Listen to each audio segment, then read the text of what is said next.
Okay friends. So இந்த thing வந்து பார்த்தீங்கன்னா மனம் தரும் பணம். ஸோ அந்த டாபிக் வந்து பார்த்தீங்கன்னா பேசுறதுக்காக ஒரு ஆசம் பர்சன் வர போகிறாங்க, all the way from Karur. So வந்து Maheswari madam. So to Maheswari madam, நீங்கள் ஸ்டார்ட் பண்ணலாம்.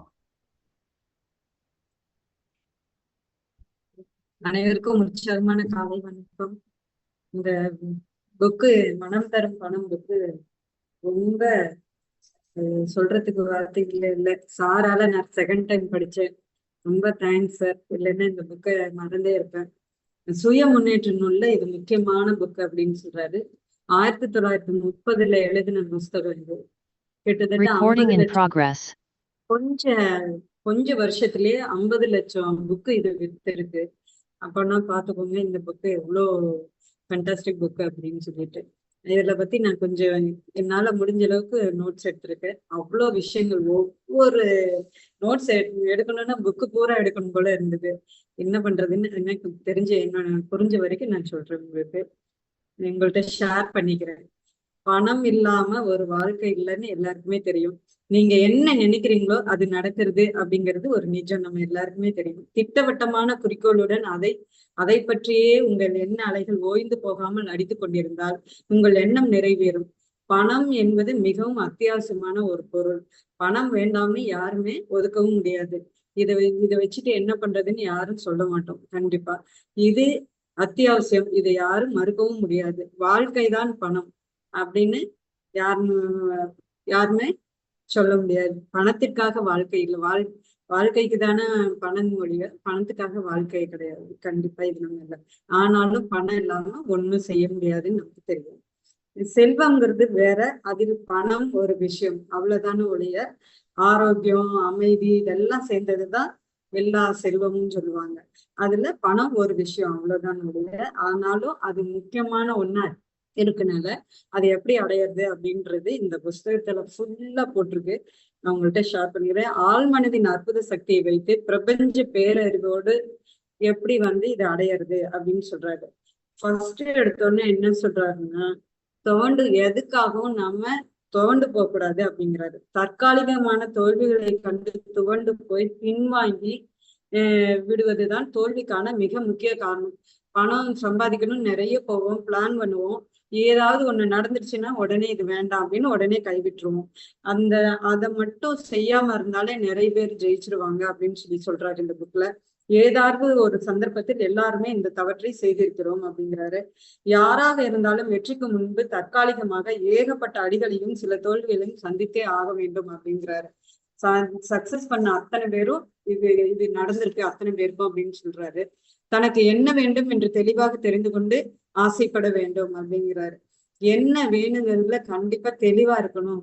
எனக்கு இருந்தா பரவாயில்ல அப்படின்லாம் நினைச்சாக்க கண்டிப்பா கிடைக்கவே கிடைக்காது அப்படிங்கிறாரு. ஃபர்ஸ்ட் பணம் நீங்க சம்பாதிக்கணும் அப்படின்னா அதுக்குண்டான ஆசை வேணுங்கிறாரு. ஆசை இல்லாம எதுவுமே நடக்காது. பணம் சேர்க்க வழிகாட்டும் முதல் படிக்கட்டு இந்த ஆசைப்படணும் அப்படிங்கிறாரு. ஆசை நிறைவேற 6 படிகள் சொல்றாரு அவரு. எந்த நோக்கத்திற்காக பணம் தேவை என்பதை சரிவர புரிந்து கொள்பவர்கள் பணத்தை அடைய விரும்புகிறார்கள். விருப்பத்தால் மட்டுமே பணத்தை குவித்து விட முடியாது.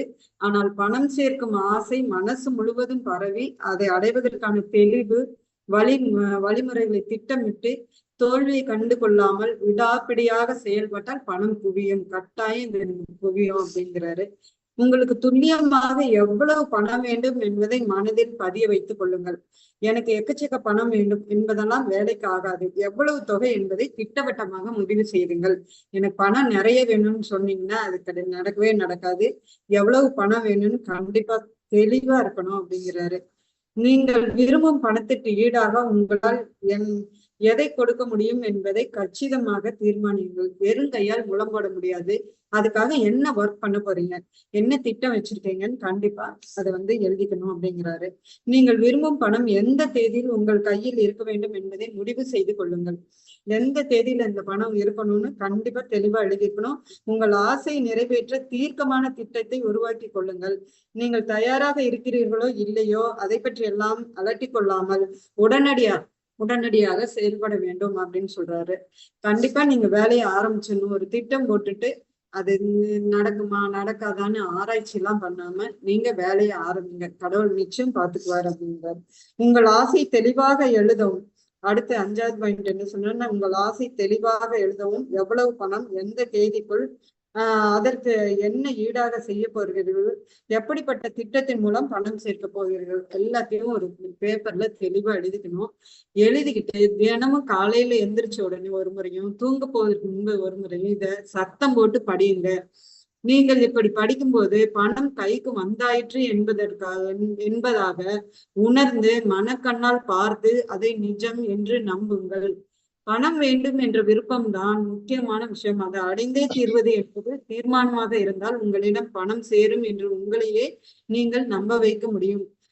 நீங்க நம்பணும். உங்க மனசு நம்புச்சுன்னா அதுவே இந்த பிரபஞ்சத்துக்கு போய் சக்தியா மாறி திருப்பி கொண்டு வந்து உங்களுக்கு கொடுக்கும். நீங்க ஒர்க் பண்ணுனீங்க அப்படின்னு சொல்றாரு தெளிவா. ஏகப்பட்ட அதுக்கு எக்ஸாம்பிள் எல்லாம் சொல்றாரு இதுல. இந்த படிகளை கடப்பதற்கு கடும் உழைப்பு வேண்டாம், எந்த தியாகமும் செய்ய வேண்டாம். இதற்காக ஒருவர் கேலிக்கு ஆளாக வேண்டியதில்லை, பெரிய படிப்பு தேவையில்லை. ஆனால் இந்த 6 வழிகளையும் நடைமுறையில் பின்பற்ற போதுமான அளவுக்கு கற்பனை வளம் வேண்டும். சந்தேகத்திற்கு இடமில்லாமல் தன்னிடம் பணம் சேர்த்திருப்பதாக பாவித்துக் கொள்ளவும், பெரும் யோகம் வந்திருப்பதாக நினைத்துக் கொள்ளவும். இப்படி மனக்கோட்டை கட்டும் கலை கை கொடுக்கும். அதிர்ஷ்ட தேவதையின் அருளை பெற்றிருக்கும் எல்லாருமே ஆரம்பத்தில் ஓரளவு கனவு கண்டவர்கள் தான் அப்படிங்கிறாரு. இந்த கனவு கண்டவங்க மட்டும்தான் சக்சஸ் பண்ணியிருக்காங்க. இதுக்கு எக்ஸாம்பிள் சொல்றாரு தாமஸ் ஆல்வா எடிசன். நம்ம இன்னைக்கு இவ்வளவு வெளிச்சத்துல இருக்கோம்னா அவர் 3 மாசம்தான் ஸ்கூலுக்கு போயிருக்கிறாரு. ஆனா எப்படி கண்டுபிடிச்சாரு, எப்படி இது தெரியும், நம்பினார். ஏதோ செய்வோம். 10,000 முறை இதுக்காக தோல்வி அடைஞ்சாலும் அதை ஜெயிச்சிருக்கிறார். மனக்கண் முன்னால நினைச்சு பார்த்ததின் விளைவு திரும்பி திரும்பி திரும்பி பண்ண. இன்னொரு இது நெப்போலியன் பத்தி இந்த புக்கை எழுதின ஆத்தர் பேரே நெப்போலியன் தான், நெப்போலியன் ஹில். அவர் சொல்றாரு 2வது உலக போர் அப்ப ஒரு கோர்ட்டுல அவர் சமாதானமா போகலாம் அப்படின்னு சொன்னதுக்காக ஒரு வக்கீல் அவர் அவர் வாயாலேயே முட்டாள்னு ஒத்துக்கணும் அப்படிங்கறதுக்காக பயங்கரமா வாதாடுவாரு. நீங்க இதுன்னு கேள்வி மேல கேள்வி கேட்டு அவரை பயங்கரமா அவர் வாயால நான் முட்டாள்தான் ஒத்துக்கணும், நான் தப்புதான் அப்படின்னு சொல்லிட்டு ஒத்துக்கணும்னு எவ்வளவு கேள்விகள் இருப்பாரு. அப்ப அவர் சொல்லுவாரு, நீங்க கேக்குற முட்டாள்தனமான கேள்விக்கெல்லாம் நான் பதில் சொல்லணும்னு அவசியம் இல்லை. நான் என் டேபிள் மேல நிறைய பட்டன் இருக்கு, ஒரு பட்டனை அழுத்தினேன்னா தான்னு எனக்கு நீங்க கேட்கிற கேள்விக்கெல்லாம் என்னோட ஆட்கள் சொல்லிட்டு போயிடுவாங்க பதில. நான் சொல்ல வேண்டிய அவசியமே இல்லை. நான் ஏன் மூளையில இதை போட்டு நான் கசக்கிக்கணும், நான் இதை சுமந்துட்டு நான் ஏன் உங்க கேள்விக்கெல்லாம் பதில் சொல்லணும். தான் என்ன பட்டன் அழுத்துனா அவங்க நீங்க கேட்கிற கேள்விக்கு சொல்லிட்டு போயிட்டே இருப்பாங்க. நான் இதுக்கு அவசியமே இல்லை அப்படின்னு சொல்றாரு. இவருடைய இந்த ஒரு இதை வச்சு நிறைய விஷயங்கள் வரணும், ஒத்து போகும். என்ன அப்படின்னா அது பின்னாடி வரும்போது சொல்றேன் கண்டிப்பா. நம்பிக்கையும் எண்ணமும் 2 கலக்கும் போது உருவாகும் அதிர்வலையை ஆழ்மனம் உடனடியாக கிரகித்துக் கொள்கிறது. பிரார்த்தனையில் நடப்பது போல அதை தெய்வீக சக்தியாக மாற்றி பரம்பொருளுடன் தொடர்பு கொள்ள வைக்கிறது. நாம விரும்பி தேர்ந்தெடுத்த விஷயங்களை திரும்ப திரும்ப ஆழ்மனதிற்கு கட்டளையிட்டு பதிய வைக்க வேண்டும். நம்பிக்கை உணர்வை சுயமாக வளர்த்து கொள்ளக்கூடிய ஒரே வழி இதுதான். நாம இப்ப எப்படி வேணா இருக்கலாம், ஆனா இந்த நம்பிக்கையை வளர்க்கறதுக்கு நம்ம சுய கட்டளை மூலம் எழுதி வச்சுக்கிட்டு திரும்ப திரும்ப சொல்லி கண்டிப்பா நம்ம ஆகணும், செல்வந்தர் ஆகணும் அப்படின்னு நினைச்சா எழுதி வச்சுட்டு இதை நாமளே மாத்திக்கணும் அப்படிங்கிறாரு. பின்னாடி இவர் எப்படி மாத்திக்கிட்டாருன்னு அதையும் சொல்றாரு. ஆழ்மனதை சரியாக பயன்படுத்தி கொண்டால் அலாவுதீன் அற்புத விளக்கு போல அதனிடம் நீங்கள் என்ன கேட்கிறீர்களோ அது கிடைக்கும். என் மகனின் ஆழ்மனதை நான் ஏமாற்றியது போல சுயக்கட்டளை முறை மூலம் ஆணையிட்டு உங்கள் ஆழ்மனதை ஏமாற்றலாம். இந்த ஏமாற்று வித்தையை செய்யும் போதே நீங்கள் விரும்புவது ஏற்கனவே உங்களிடம் சேர்ந்து விட்டது என்ற பாவனையோடு நடந்து கொள்ள வேண்டும். இந்த பாவனையோடு தான் ஆழ்மனதுக்கு ஆணையிட வேண்டும். இதுக்கு எக்ஸாம்பிள் இவருடைய 2வது பையன் பிறக்கும் போதே காதே இல்லாம பிறந்தாரு. காது கேட்காது, வாய் பேச முடியாது. ஆனா இவர் அவரோட பிள்ளைய அந்த காது கேட்காத ஸ்கூல்ல சேர்த்தல, கண்டிப்பா என் பையனுக்கு காது கேட்கும், அது எப்படின்னு தெரியாது, கண்டிப்பா காது கேட்கும், என் பையன் பேசுவான் அப்படின்னு சொல்லிட்டு ஒரு நம்பிக்கையோட அதை உற்சாகப்படுத்தி அவன் பையனுக்கும் அதையே சொல்லி கொடுத்தாரு. அந்த மாதிரி குழந்தைங்கள்ட்ட மிங்கிள் ஆகாம நார்மல் குழந்தைங்க போலயே வளர்த்தாரு. அது அந்த நம்பிக்கை ஒரு சில நாள்ல அந்த அது நடந்துச்சு. அது காலேஜ் படிக்கும்போது என்ன சொன்னாரு, இந்த இது ஓடும் இல்லைங்களா, டேப்பு ஓடும் இல்லையா, ஒரு தாட்டி அதை கடிச்சிட்டு அந்த டேபிள கடிச்சிட்டு இருக்கும்போது அந்த ஓடிட்டு இருந்த அலைவரிசை அவனுக்கு கேட்டிருக்கு. அதை வச்சு கொஞ்சம் கேட்டிருக்கு, ஒரு சின்ன வயசுல அவர் கண்டுபிடிச்சாரு. அதுக்கப்புறம் காலேஜ் படிக்கும்போது அவர் சொன்ன அந்த திருப்பி திருப்பி முழுசா நம்பின அந்த விஷயம் கரெக்டா நடந்துச்சு அப்படிங்கிறாரு. அதெல்லாம் ஒரு நிறைய விஷயங்கள் இந்த புக்ல ஷேர் பண்ணியிருக்காரு. அது நீங்க படிக்கும்போது தெரிஞ்சுக்கோங்க. இந்த ஏமாற்று வித்தையை செய்யும்போது நீங்கள் நடந்து கொள்ள வேண்டும். இந்த பாவனை உங்கள் மனதில் நல்ல விதமான உணர்ச்சிகளை மேலோங்க வைப்பதில் ஆர்வம் காட்ட வேண்டும். கெடுதலான உணர்ச்சிகளுக்கு இடம் கொடுக்க கூடாது. உங்கள் வாழ்க்கைக்கு இது மிகவும் முக்கியம் அப்படிங்கிறாரு. இந்த மனசு பொன் விளையிற பூமி அப்படிங்கிறாரு. அதுல நீங்க என்ன விதைக்கிறீங்களோ அது விளையும். அதனால ரொம்ப கவனமா அதுல நல்ல விஷயங்களை விதைச்சுக்கிட்டே இருங்க தொடர்ந்து. கண்டிப்பா நீங்க அதை மட்டும்தான் அறுவடை பண்ணுவீங்க அப்படிங்கிறாரு. உங்கள் மீது நம்பிக்கை கொள்ளுங்கள், பரம்பொருளிடம் நம்பிக்கை வையுங்கள். உங்கள் எண்ணங்களுக்கு உயிர் கொடுத்து சக்தி அளித்து செயல்பட வைக்கும் சஞ்சீவி நம்பிக்கை தான். பணத்தை சேர்ப்பதற்கான ஆரம்ப கட்டம் நம்பிக்கை தான். எல்லா அதிசயங்களுக்கும் அப்பாற்பட்டது நம்பிக்கையே. தன்னம்பிக்கை சூத்திரம். அடுத்து ரெண்டாவது என்ன சொன்னோம்னா, நம்பிக்கை ஃபர்ஸ்ட் இருக்கணும், அப்புறம் தன்னம்பிக்கை சூத்திரம். அது தன்னம்பிக்கை சூத்திரம் எப்படி எழுதி வச்சுக்கிட்டு தினமும் சுயகரணப்படுத்தி ஃபர்ஸ்ட் சொன்னது போலவே இதுல நிறைய பாயிண்ட்ஸ் கொடுத்திருக்கிறாரு. உங்கள் மூளைக்குள் எப்படிப்பட்ட மேதை புதைந்து இருக்கிறாரோ அதுதான் நடக்கும் அப்படிங்கிறாங்க. மகாத்மா காந்தி, இதுக்கு எக்ஸாம்பிள் மகாத்மா காந்தி சொல்றாரு. அவர் என்ன அவருக்கு பெரிய பணபலமோ இல்ல சொந்த வீடு கூட கிடையாது. ஆனா அப்படி 20 கோடி பேரோட மக்கள்ல எப்படி அவர் விதைச்சாரு, இந்த சுதந்திர இதை விதைச்சாரு அப்படின்னு அதை எக்ஸாம்பிள் சொல்றாரு. உண்மையிலும் எப்படி விதைச்சிருப்பாரு, எந்த நம்பிக்கையில எல்லாரும் இவர் கூட வருவாங்கன்னு நினைச்சிருப்பாரு. நம்மன்னா நான் யோசிச்சிருப்போம், நம்ம சொன்னா கேட்பாங்களா அப்படின்னு. பட் 20 கோடி பேரும் கேட்டு அது நடந்தது இல்லைங்களா. அது மாதிரி தன்னம்பிக்கை சூத்திரம் அப்புறம் குறிக்கோள் அடைவதில் உறுதியா இருங்க. அதை சுற்றியே தினமும் அரை மணி நேரமாவது சிந்திங்க.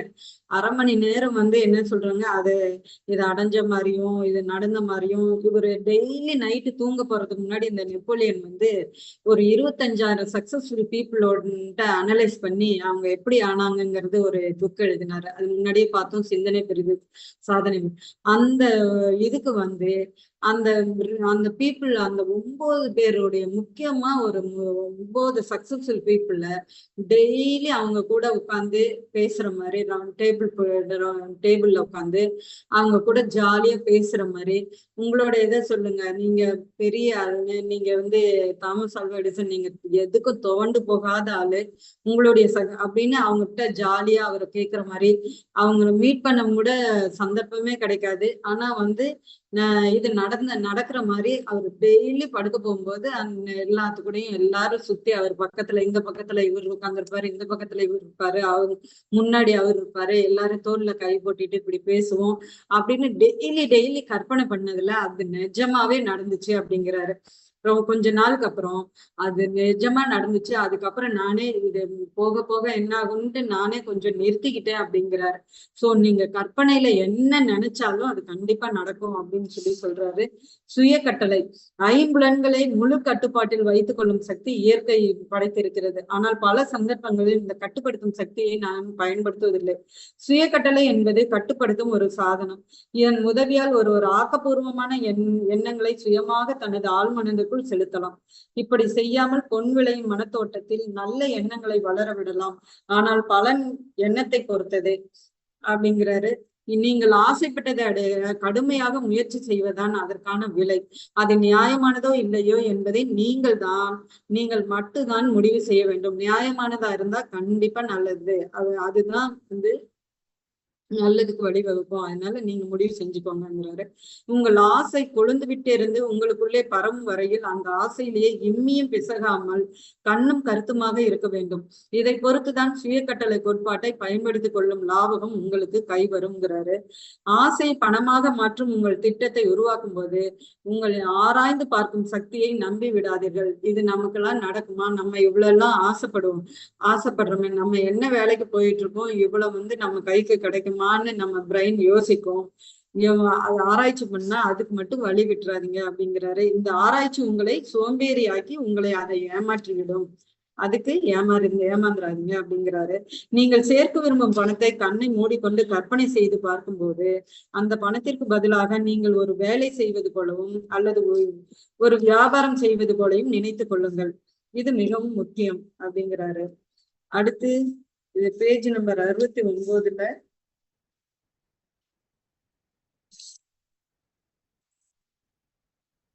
இந்த பணம் எனக்கு கிடைக்கும் என்று நம்புகிறேன். என் கண் முன்னே இப்போது இந்த பணத்தை பார்க்க முடிகிறது. அந்த அளவுக்கு என் நம்பிக்கை வலுவாக உள்ளது. என் கையால் அந்த பணத்தை தொட முடியும். இந்த பிரதி உபகாரமாக எந்த அளவுக்கு என்னால் பணி செய்ய முடிகிறதோ அந்த அளவுக்கு வேகமாக என் கைக்கு வந்து சேரும். அந்த நேரத்துக்காக அது இப்போது தயாராக காத்திருக்கிறது. பணத்தை சேர்க்கும் திட்டத்திற்காக நான் துடித்துக் கொண்டிருக்கிறேன். அது கிடைத்ததும் அதன்படி செயல்படுவேன் அப்படின்னு சொல்லி டெய்லி நம்மளுடைய செல்ஃப் டாக்கு தான் இதை கொண்டு போகும், பெரிய அளவுக்கு சக்சஸ் கொடுக்கும். அந்த சுய முன்னேற்றம், தன்னம்பிக்கை சூத்திரம், சுய கட்டளை மூலம் நம்மள நிறைய சேஞ்ச் பண்ணிக்க முடியும் அப்படின்னு தெளிவா சொல்றாரு. நிறைய பாயிண்ட்ஸ் கொடுத்திருக்காரு. அவ்வளவும் சொன்னா கண்டிப்பா டைம் பத்தாது. அதனால அடுத்ததுக்கு போறேன். மன வலிமையின் ரகசியம். எந்த புது யோசனை வகித்தாலும் சந்தேகம் சேர்ந்தே வரும் என்பது இயற்கைதான். ஆனால் சுய கட்டளை கோட்பாட்டை பின்பற்றினால் உங்கள் சந்தேகம் மறைந்து நம்பிக்கை துளிர்க்கும். படிப்படியாக இது வளர்ந்து மனம் முழுவதும் கிளை பரப்பி அசைக்க முடியாத நம்பிக்கையாக வேரோடி நிலைத்து நிற்குங்கிறாரு. நமது தலைவிதிக்கு நாம் தான் எஜமான் என்று பல தத்துவ மேதைகள் சொல்லியிருக்கிறார்கள். எஜமான் ஆக முடிந்தது எப்படி என்று நிறைய பேர் சொல்லவில்லை. நம்ம இப்ப எப்படி இருக்கோங்கிறது நாம தான் காரணம். ஆனா எப்படி எஜமானா மாறிக்கிறதுன்னு இது வரைக்கும் யாரும் சொல்லிட்டு இல்லை. அது கண்டிப்பா இந்த புஸ்தகத்துல முழுக்க இதை பயன்படுத்தினா கண்டிப்பா ஆக முடியும். தெளிவா ஒவ்வொரு விஷயங்களும் பாயிண்டா கொடுத்திருக்காரு. தனக்குத்தானே எஜமானனாக தனது சுற்றுச்சூழலுக்கு தானே எஜமானனாகலாம் எப்படி? தனது சொந்த ஆழ்மனதை வசப்படுத்தும் சக்தி ஒவ்வொருவருக்கும் உண்டு. ஆசை பணமாக மற்றும் நிஜமான சக்தி சுய கட்டளை கோட்பாடுதான். இதை பயன்படுத்தி ஆழ்மனதை ஆட்டுவிக்க முடியும். மற்ற கோட்பாடுகள் எல்லாம் சுய கட்டளை கோட்பாட்டை செயல்படுத்துவதற்கான கருவிகள் தான். இதை எப்போதும் நினைவுபடுத்தி கொள்ளுங்கள். சுய கட்டளை சொல் என்பது அற்ப சொற்பமானது அல்ல. நீங்கள் கேட்டதையெல்லாம் அள்ளி கொடுக்கும் காமதேனு. அது என்பதில் அசைக்க முடியாத நம்பிக்கை வரும் வரை இப்படி வாசிப்பதை நிறுத்த வேண்டாம் அப்படிங்கிறாரு. வெற்றி உங்கள் கைக்கு வருவதற்கு இதுதான் ராஜ்பாட். இனி நீங்கள் தான் ராஜா. தயக்கம் எதற்கு? தொடருங்கள் உங்கள் வெற்றி பயணத்தை அப்படிங்கிறாரு. விசேஷ அறிவு, சிறப்பு அறிவு. எந்த ஒண்ணு அடையறதுக்கு ஒரு இருக்கிற அறிவு, எனக்கு நிறைய நாலேஜ் இருக்கு, அது கண்டிப்பா என்னால முடியும் அப்படின்னு இருக்கக்கூடாது. விசேஷ அறிவும் சிறப்பு அறிவும் சேர்ந்து இருக்கணும் அப்படிங்கிறாரு. பொது அறிவு பலதரப்பட்ட விஷயங்கள் விரல் நுனியில் இருந்தாலும் பணம் சேர்ப்பதற்கு இதெல்லாம் கொஞ்சமும் பயன்படாது. அறிவே சக்தி என்ற தவறான நம்பிக்கையை குழம்பி போய் இருக்கிறார்கள். இது சரியல்ல. அறிவு என்பது சக்தியாக மாறக்கூடிய திறன் படைத்தது, அவ்வளவுதான். புத்திசாலியாக திட்டம் போட்டு ஒரு குறிக்கோளோடு அதை பயன்படுத்தினால் மட்டுமே அது அபார சக்தி வாய்ந்த சாதனம். இல்லாவிட்டால் அது வெறும் ஏட்டுச்சுரைக்கதான் அப்படிங்கிறாரு. எவ்வளவுதான் நீங்க நிறைய படிச்சிருந்தாலும் விஷயங்கள் தெரிஞ்சாலும் அதை எப்படி கையாள்றது அப்படின்னு டெக்னிக்கு நிறைய விஷயங்கள் நீங்க தெரிஞ்சுக்கிட்டா மட்டும்தான் அந்த இப்ப யூஸ் ஆகும் அப்படின்றாரு. இது எந்த ஸ்கூலும் சொல்லிக் கொடுப்பதில்லை. பொது அறிவும் விசேஷ அறிவும் உள்ளவங்களை அறிவாளின்னு சொல்லிட முடியாது. மற்றவர்களின் அடிப்படை உரிமைகளுக்கு பாதிப்பு ஏற்படுத்தாத வகையில் தான் விரும்பியதை எல்லாம் பெற்றுத்தரும் காமதேனுவாக தன் மனதை அமைத்துக் கொண்டிருப்பவர் தான் படிப்பாளி அப்படிங்கிறார்.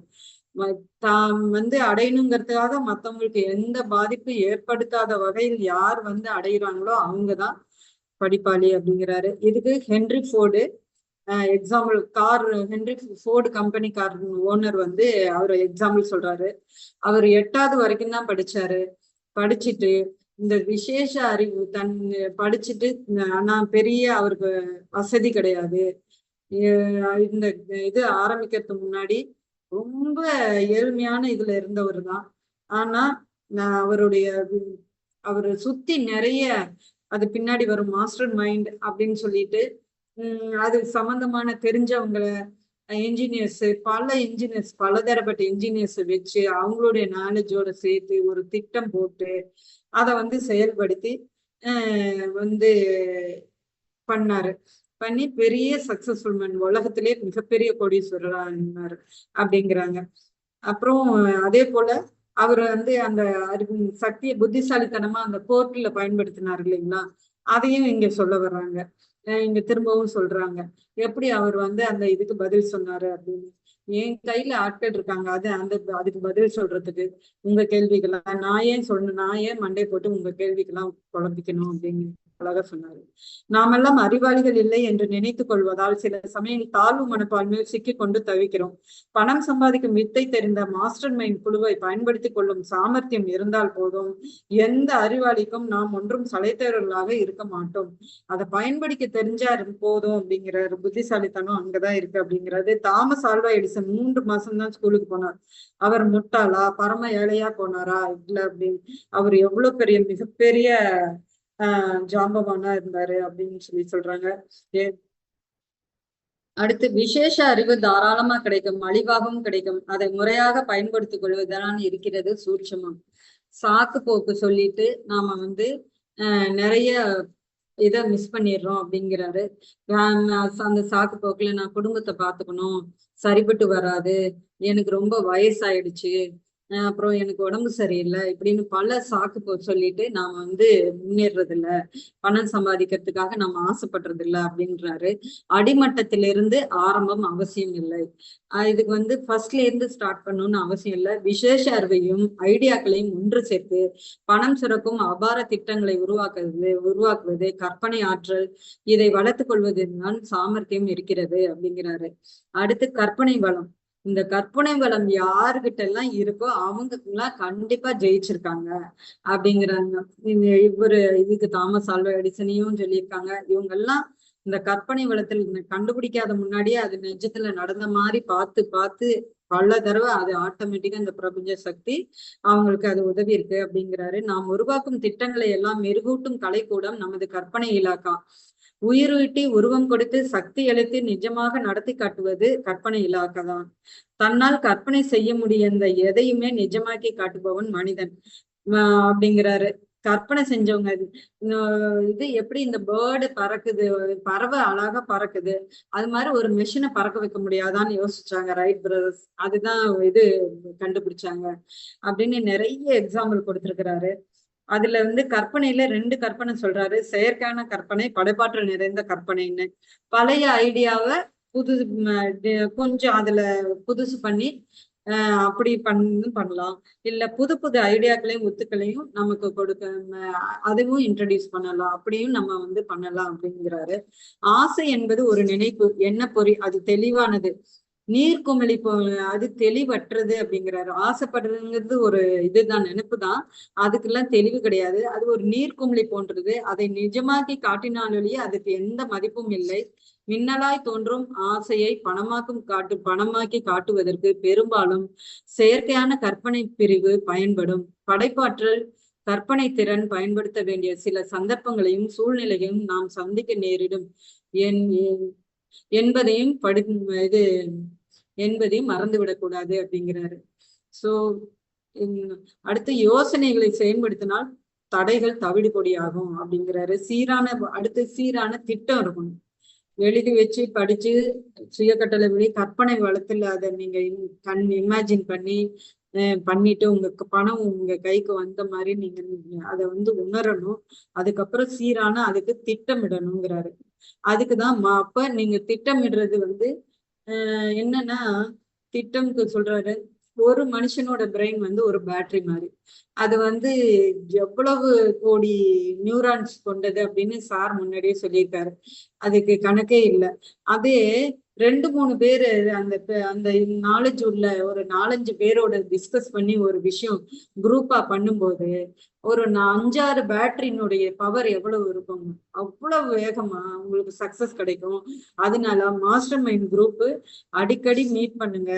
அவங்களுக்கு என்ன தருவீங்க, அவங்க அவங்க அவங்க செஞ்சாக்கா அவங்களுக்கு என்ன நீங்க பதில் கொடு, அவங்களுக்கு என்ன பண்ணுவீங்க, ஆதாயம், அவர்களுடன் பரிபூரண நல்லிணக்கம் இருக்கணும். அவங்களோட ஒத்து போய் ஒரு கோஆபரேட்டிவா பண்ணணும், ஒரு குரூப் வச்சுக்கணும். சக்சஸ் பண்ண அத்தனை பேரும் யாருமே தனி ஆளா பெரிய அளவுக்கு சக்சஸ் ஆக முடியாது. அதனால இந்த குரூப் வச்சுக்கணும் அப்படின்னு சொல்றாரு. அந்த குரூப்பை நீங்க தான் டிசைட் பண்ணணும், ரொம்ப முக்கியம். டிசைட் பண்ணி நீங்க செலக்ட் பண்ணணும் அப்படிங்கிறாரு. பணம் என்பது அசைவற்ற ஒரு ஜடம். அது நகராது, யோசிக்காது, பேசாது. ஆனால் ஒருவர் அதன் மீது ஆசைப்பட்டு அழைத்தால் அதை கேட்கக்கூடிய சக்தி பணத்திற்கு உண்டு. மக்கள் 2 வகை. ஒண்ணு தலைவர்களா இருப்பாங்க, இன்னொருத்தவங்க தொண்டர்களா இருப்பாங்க அப்படிங்கிறாரு. ஆனா தொண்டர்களா இருக்கிறவங்களும் முயற்சி பண்ணும்போது தலைவரா ஆக முடியும் அப்படிங்கிறது சொல்றாரு.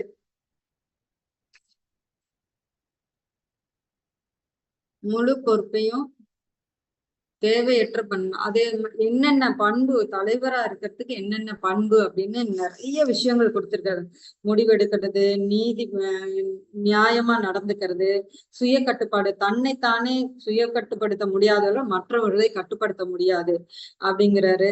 அது இது நியாயமா நடந்துக்கணும், முடிவெடுக்கிறதுல டக்குன்னு கரெக்டா முடிவெடுக்கணும், தெளிவான திட்டம் இருக்கணும், நல்ல உழைப்பு போடணும், இனிய சுவாபம், அரவணைத்து போகும் இனிய சுவாபம் இருக்கணும், எல்லாத்து கூடயும் ஒரு நல்லிணக்கத்தோட பழகணும், பரிவும் புரிதலும் இருக்கணும், அவங்க கூட விரல் நுனியில் விவரங்கள் சேகரிச்சு வச்சுக்கணும், முழு பொறுப்பையும் தலையில் போட்டுக்கொள்ள தயார் நிலை.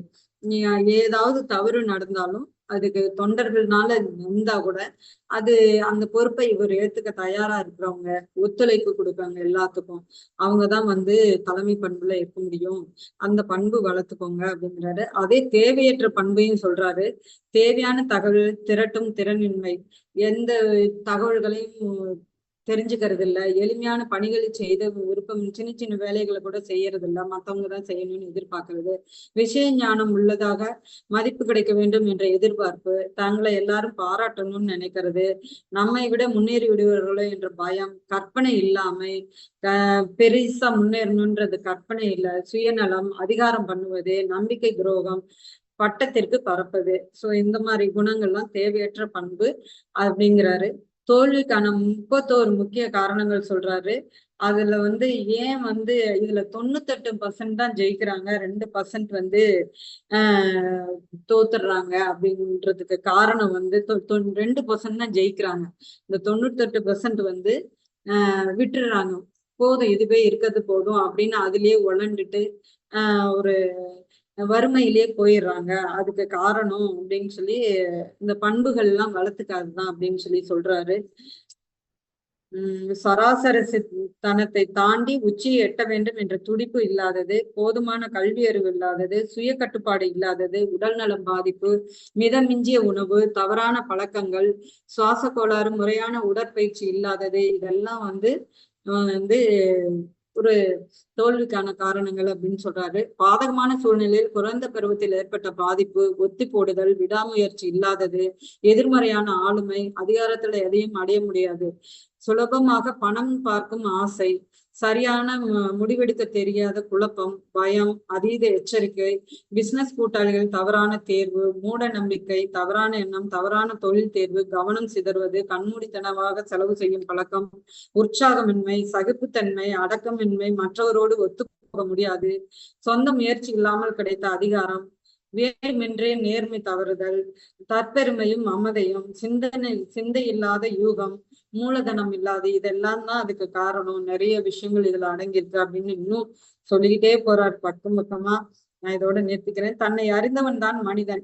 உங்களை நீங்களே அக்கு வேறு ஆணி வேறாக அலசி பார்த்தால்தான் உங்களை பற்றி உங்களுக்கு தெரியும். சுய அலசலுக்கான கேள்வி பட்டியல். நான் எப்படி இருக்கேன் அப்படின்னு ஒரு 128ஆம் பக்கம் ஒரு 50 பாயிண்ட்ஸ் கிட்ட வந்து கொடுத்திருக்கிறாரு. நம்மள இந்த கேள்வியெல்லாம் கேட்டுக்கிட்டு எப்படி இம்ப்ரூவ் பண்ணிக்கிறது அப்படின்னு சொல்லிட்டு கிட்டத்தட்ட ஒரு 28 கேள்விகள் இத பண்ணிக்கிட்டோம் அப்படின்னா நம்மள நாம கரெக்ட் பண்ணிக்க முடியும். இதுல எது நம்ம வீக்கா இருக்கோம் அப்படின்னு நம்ம தெரிஞ்சுக்கலாம். அது அத்தனையும் கண்டிப்பா இந்த புஸ்தகம் வாங்கி படிங்க. இதுல அவ்வளவு விஷயங்கள் இருக்கு. இந்த வருடத்திற்காக நான் தீர்மானித்த குறிக்கோளை நான் எட்டி இருக்கிறேன்னா, உங்கள் வாழ்க்கை லட்சியத்தின் ஒரு அங்கமாக வருடாந்திர குறிக்கோள் ஒன்றையும் நீங்கள் திட்டவட்டமாக முடிவு செய்ய வேண்டும். என்னால் எந்த அளவுக்கு முடியுமோ அந்த அளவுக்கு என் பணியின் தரம் அமைந்திருக்கிறதா, அல்லது எனது சேவையை ஏதாவது ஒரு விதத்தில் நான் மேம்படுத்திக் கொள்ள வேண்டுமா, என்னால எந்த அளவுக்கு அதிகமாக வேலையை செய்ய முடியுமோ அந்த அளவு செய்து முடிச்சிருக்கிறேனா, எப்போதும் நான் இணக்கமாகவும் மற்றவர்களோடு ஒத்துழைத்தும் நடந்து இருக்கிறேனா, ஒத்தி போடும் சுவாபத்தால் எனது திறமை மலிந்து போக விட்டிருக்கிறேனா, அப்படித்தான் என்றால் எந்த அளவுக்கு அதுக்கு இடம் கொடுத்திருக்கிறேன், என் ஆளுமையை மெருகேற்றி கொண்டிருக்கிறேனா, ஆம் என்றால் எந்தெந்த வழிமுறைகளில், எனது திட்டங்கள் நிறைவேறும் வரை விடாமுயற்சியோடு பாடுபட்டிருக்கிறேனா, எல்லா சந்தர்ப்பங்களும் திட்டவட்டமாகவும் உடனடியாகவும் முடிவுகளை எடுத்திருக்கிறேனா அப்படின்னு அப்படியே போய்கிட்டே இருப்பட்டியல்.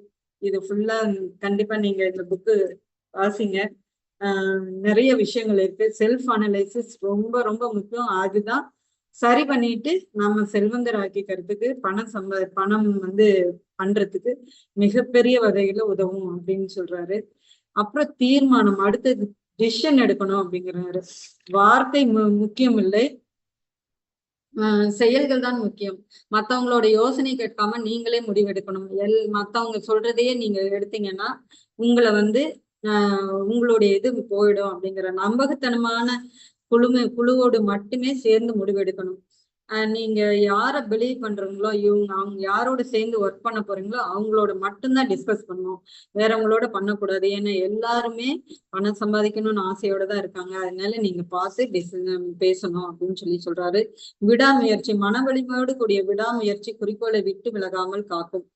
கடல் நோக்கி நதிநீர் போவது போல மனதளவில் செல்வம் சேர்க்க தங்களை தயார்படுத்திக் கொள்பவர்களை நோக்கித்தான் செல்வம் செல்லும். உங்களுக்கு பணம் சேர்க்கும் மனப்பான்மையா அல்லது வறுமை மனப்பான்மையா அப்படிங்கிறாரு. விடாமுயற்சியை வளர்த்துக்கிறதுக்கு 4 வழிமுறைகள் சொல்றாரு.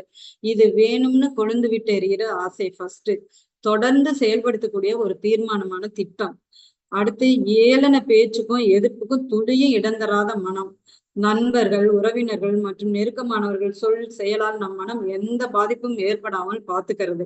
அதுலதான் ஐயோ அவங்க என்ன சொல்லிடுவாங்களோ, இவங்க என்ன சொல்லிடுவாங்கன்னு நிறைய விஷயங்கள் நம்ம செய்யாம விடுறது அதனாலதாங்கிறாரு.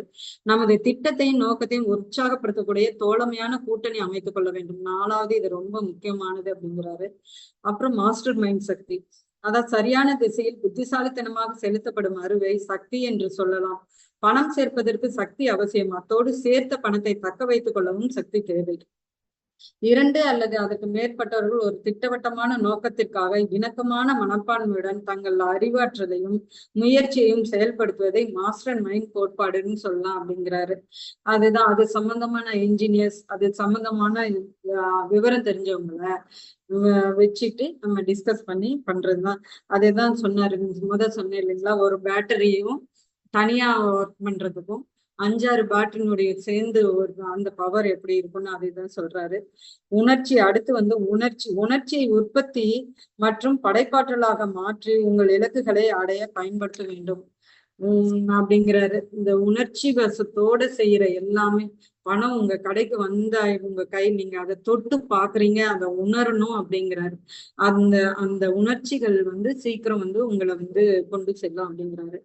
ஆழ்மனம், அடுத்து இந்த சப்கான்சியஸ் மைண்ட், 5 புலன்களின் வழியாக நமது மனை சென்றடும் எல்லா எண்ண பொறிகளையும் இந்த நினைவு தளம் பகுத்து பதிவு செய்து கொள்கிறது.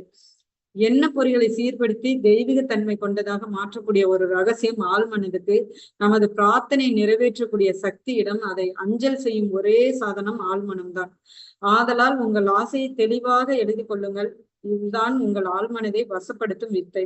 நல்ல தீனி போடாவிட்டால் பயம், வறுமை போன்ற நெகட்டிவ் எண்ணங்கள் புகுந்துரும். ஆட்டோமேட்டிக்கா ஒண்ணுமே போடலைன்னா ஒரு லேண்ட்ல எப்படி புல்லும் புதரும் முளைச்சிருமோ அதே மாதிரி பாசிட்டிவ் எண்ணங்களை உங்களுக்கு வேண்டியதை விதைச்சுக்கிட்டே இருங்க. அது அறுவடை பண்ணிக்கிட்டே இருக்கலாம் நீங்க அப்படிங்கிறாரு. இதை மட்டும் தவறாம செய்யறதுக்கு பழகிக்கணும் அப்படிங்கிறாரு. கைவிட வேண்டிய 7 கெடுதலான உணர்வுகள்: அச்சம், பொறாமை, வெறுப்பு, பழிவாங்கும் பண்பு, பேராசை, மூட நம்பிக்கை, கோபம்.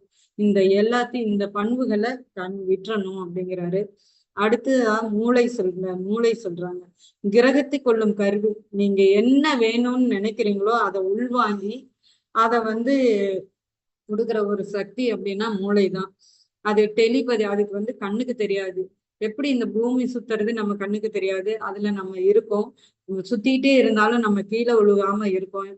கடல் அலை எப்படி நடக்குது, இந்த கரண்ட்ல இந்த பல்பு எரியுது, இதெல்லாம் எப்படி நம்ம கண்ணுக்கு தெரியாதோ அது மாதிரி நம்ம மூளையில நம்ம என்ன போடுறோமோ அது கண்டிப்பா கொடுக்கும். அது நிஜம் அப்படிங்கிறாரு. அதுக்கு நிறைய எக்ஸாம்பிள் கொடுத்திருக்காரு. அடுத்து 6வது உணர்வு, இந்த 6th சென்ஸ் அப்படிங்கிறது, அது அத மனுஷங்களுக்கு மட்டும்தான் இருக்கு அப்படிங்கிறாரு. இதற்கு விளக்கமே கிடையாது. இந்த 6வது அறிவுக்கு பொறி தட்டுறது, எனக்கு தோணுச்சு இது நடந்துச்சு அப்படின்னு நிறைய தாட்டி சொல்லுவோம். அது எப்படி நடக்குது, அதுக்கு விளக்கமே சொல்ல முடியாது. அது எந்த ஒரு காரணமும் அதுக்கு கிடையாது அப்படிங்கிறாரு. உங்கள் உள்ளுணர்வு இது உங்கள் முடிவுகளை எடுக்க உதவும். இந்த அறிவை வளர்த்து கொண்டால் நீங்கள் நினைக்கும் போதெல்லாம் காக்கும் தெய்வமாக ஓடி வரும் அப்படிங்கிறாரு. இந்த 6th சென்ஸை வளர்க்கறதுக்கு நிறைய விஷயங்கள் சொல்றாரு. அறியாமையும் மூட நம்பிக்கையும் மலிந்த ஒரு சூழ்நிலையில் பிறந்து வளர்ந்தவன் தான் நான். அவரை பத்தி சொல்றாரு. அந்த குறைபாட்டை என் கேரக்டரிலிருந்தே துடைத்திருந்து விட்டு மேற்சொன்ன சுய கட்டளை முறைப்படி ஒரு மறைவுறவை எடுத்தாக வேண்டும் என்று நானாகவே ஒரு முடிவு எடுத்து அதை நாள்தோறும் கடைபிடித்து வந்தேன். அதனாலதான் நான் பணக்காரரானே அப்படிங்கிறாரு. ரொம்ப ஏழ்மையான கொடுத்துல மூட நம்பிக்கையோட இருந்தவரு நான் இப்படி ஃபாலோ பண்ணதுனாலதான் வந்துங்கிறாரு. பயம் என்னும் 6 பூதம். இந்த பயத்துல அவர் விட்டொழிஞ்சா பயத்தை விட்டொழிச்சாக்க கண்டிப்பா எல்லாமே நல்லதா நடக்கும். சுய அலசல் கேள்வி இருக்கணும் அப்படி சாக்கு போக்கு சொல்லாதீங்கிறாரு. வெற்றியை கோட்டை விட்டவர்கள். Sir hello. ப்ரொசீட் பண்ணுங்க மேடம். சுயத்தை வெற்றி கொள்வதுதான் முதல் வெற்றி, ஒப்பற்ற வெற்றிங்கிறாரு. தன்னை யார் வெற்றி கொள்றாங்களோ அவங்கதான் வெற்றியாளர்கள். சுயம் ஒருவரை வெற்றி கொள்வது என்பது வேறு எதையும் விட அதுக்கு நாம அடிபணிஞ்சிட்டோம் அப்படின்னா அதை விட அவமானமானது, இழிவானது எதுவுமே கிடையாதுங்கிறாரு. தத்துவ மேதை சொன்ன மற்றவரிடம் நான் கண்ட பல குறைகள் எல்லாம் எனது சுபாவத்தின் பிரதிபலிப்பு தவிர வேறொன்றும் இல்லை என்பதை உணர்ந்த போது எனக்கு பேராச்சரியமா இருந்தது அப்படிங்கிறாரு. சோ கடைசியா முடிச்சுக்கிறேன் இதோட. வாழ்க்கை என்பது ஒரு சதுரங்க பலகை. உங்களை எதிர்த்து ஆடுவது காலம். காய் நகர்த்துவது தயக்கம் காட்டினாலோ அல்லது உடனுக்குடன் நகர்த்தாவிட்டாலோ உங்கள் காய்களை காலம் வெட்டி வீழ்த்திவிடும். தீர்மானிக்காமல் இருப்பதை சகித்துக் கொள்ள முடியாத ஒரு பார்ட்னரை எதிர்த்து நீங்கள் ஆடிக்கொண்டிருக்கிறீர்கள். சாக்கு போக்கெல்லாம் சொல்லிக்கொண்டே போனால் நம்மால் சாதிக்க முடியாது அப்படிங்கிறாங்க.